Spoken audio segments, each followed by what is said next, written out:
നമസ്കാരം. ശബരിമലയിലെ യുവതീ പ്രവേശനവുമായി ബന്ധപ്പെട്ട നിയമ നടപടികൾ സുപ്രീം കോടതിയിൽ പുനരാരംഭിക്കുമ്പോൾ കേരള രാഷ്ട്രീയത്തിൽ ചർച്ചകൾ വീണ്ടും ചൂടുപിടിക്കുകയാണ്.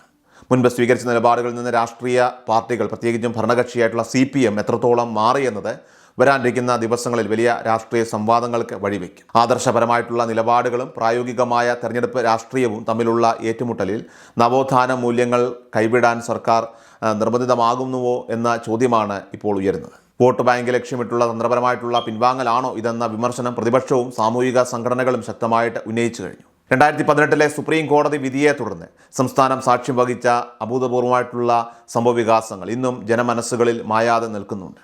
വിധി നടപ്പാക്കാനായിട്ട് സർക്കാർ കാണിച്ച അമിത താല്പര്യവും അതിന് പിന്നാലെ സംഘടിപ്പിക്കപ്പെട്ട നവോത്ഥാന മതിലും സ്ത്രീപക്ഷ പ്രസംഗങ്ങളും വലിയ രാഷ്ട്രീയ ചലനങ്ങളാണ് സൃഷ്ടിച്ചത്.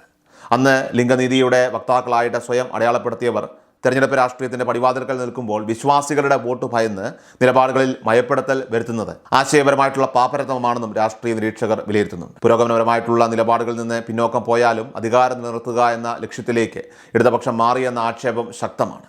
നിലവിൽ സുപ്രീം കോടതിയുടെ 9-അംഗ ബെഞ്ചിന് മുന്നിലുള്ളത് സങ്കീർണമായ നിയമപ്രശ്നങ്ങളാണ്. 2017 യുവതീ പ്രവേശനത്തെ അനുകൂലിച്ച് സത്യവാങ്മൂലം നൽകിയ പിണറായി സർക്കാർ പുതിയ സാഹചര്യത്തിൽ കോടതിയിൽ എന്ത് നിലപാട് സ്വീകരിക്കുമെന്നത് ദുരൂഹമായിട്ട് തന്നെ തുടരുകയാണ്. വിശ്വാസികളുടെ പ്രതിഷേധം തണുപ്പിക്കാൻ ദേവസ്വം ബോർഡിനെ മുന്നിൽ നിർത്തിക്കൊണ്ടുള്ള തന്ത്രപരമായിട്ടുള്ള നീക്കങ്ങളാണ് സർക്കാർ നടത്തുന്നത്. ഇത് ജനങ്ങളെ കബളിപ്പിക്കാനുള്ള ശ്രമമാണെന്ന ആരോപണം ഇതിനോടകം തന്നെ ഉയർന്നു കഴിഞ്ഞു.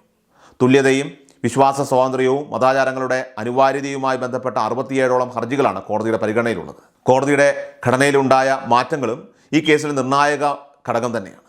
2019 രൂപീകരിച്ച 9-അംഗ ബെഞ്ചിലെ ഭൂരിഭാഗം ജഡ്ജിമാരും വിരമിച്ച സാഹചര്യത്തിൽ പുതിയ ബെഞ്ചാണ് വാദം കേൾക്കുക. ശബരിമല കേസ് മാത്രമല്ല, മുസ്ലിം, പാഴ്സി മതങ്ങളിലെ സ്ത്രീകളുടെ അവകാശങ്ങളും മതപരമായിട്ടുള്ള ആചാരങ്ങളിൽ കോടതിക്ക് എത്രത്തോളം ഇടപെടാം എന്നതും ഈ ബെഞ്ച് തീരുമാനിക്കും.